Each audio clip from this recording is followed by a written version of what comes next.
Minocha, a professor of professional behavior at the University of Warwick in London, recently conducted an experiment where she asked a group of both men and women to draw what they thought an effective leader looks like.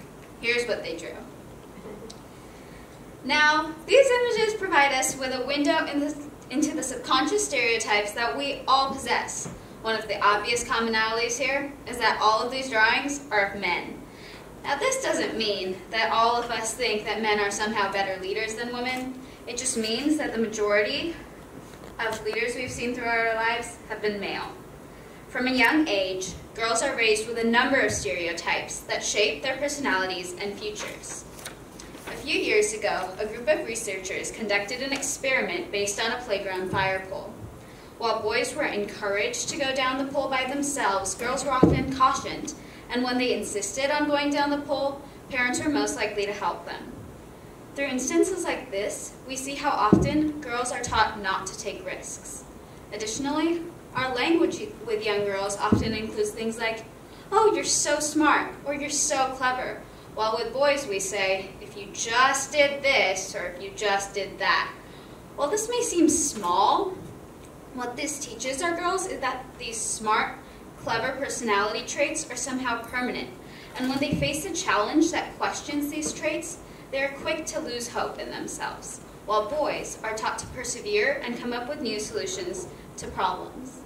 This can be seen directly in the fact that 31% of girls in elementary school say that they are good at math, and in middle school, that number drops to 18%. Now, this is shocking and all, but it seems that the U.S. has its own special problem. 15-year-old girls around the world outperform boys in science, except for in the United States, Britain, and Canada. Now, you would think that the U.S. would be at the forefront of empowering women in STEM, but as we can see, the numbers tell a different story. In America, male students were more likely than female students to take engineering and computer science courses, and enrolled in AP Computer Science A at a much higher rate, 81% to 19%. Now you may be thinking, why does this matter at all? How does the number of women in STEM affect society? Well, let's take a look at the numbers. By the year 2020, there will be 1.4 million jobs available in the tech industry. At our current graduation rate, only a third of these positions will be filled by American-trained computer scientists. Women make up 60% of our undergraduate population, but only 20% of computer science majors. Now, if we took a hypothetical class of 100 computer science majors, there would be 20 women and 80 men. So if we just took women up to their appropriate proportion, which is 60%, there would be 120 women for those 80 men, meaning the numbers would double, which would be timely considering the number of jobs is going to be booming. So now that we've established the need for the women in STEM, let's talk about how it is for the actual woman in STEM. Hollywood has done a fantastic job at perpetuating the stereotype of the mean, overly aggressive female boss. And in a male-dominated field, oftentimes women don't want to be this overly aggressive person who shouts at people, and so they shy away from this field. Additionally, many women in STEM face harassment, assault, and are oftentimes just not listened to because there are so few of them. Now, the impact of the media is felt well beyond women in STEM. Mean girls and sissy fights are stereotypes that we see every single day. They made a movie based on it, come on. Now, what does this teach our girls and boys about women? Even now, with female role models emerging in Hollywood, there are still subconscious sexist stereotypes. Let's take Wonder Woman for an example. In the movie, she's portrayed as a strong, independent woman, but when we just stop and take a look at what she's wearing, we see how she's quite obviously still sexualized. In fact, studies have shown that female characters in G-rated movies are just as likely to be wearing revealing clothing as in R-rated movies. Now it's up to us to reverse this trend in history, to change the idea in society that a courageous woman who is strong enough to bring up her chilling story of sexual assault will not be brushed aside as a political pawn.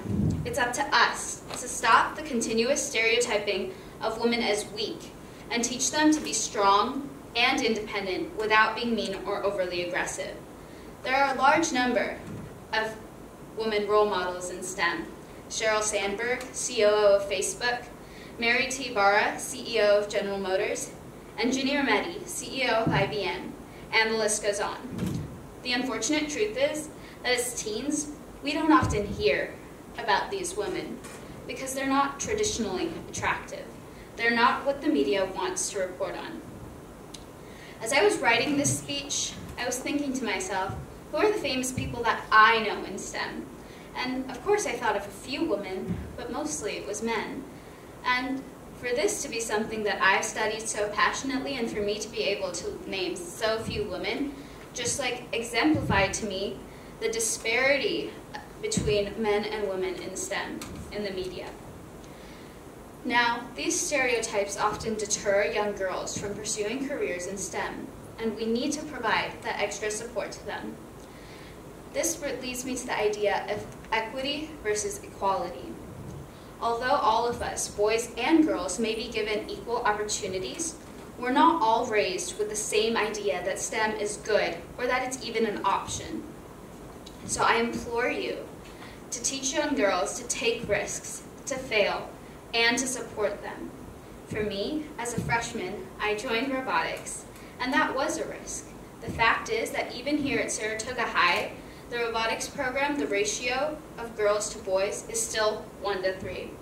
And so, of course, on my first day there, I show up, and the first thing I hear is not what to do with the robot, it's, oh, go work on the engineering notebook.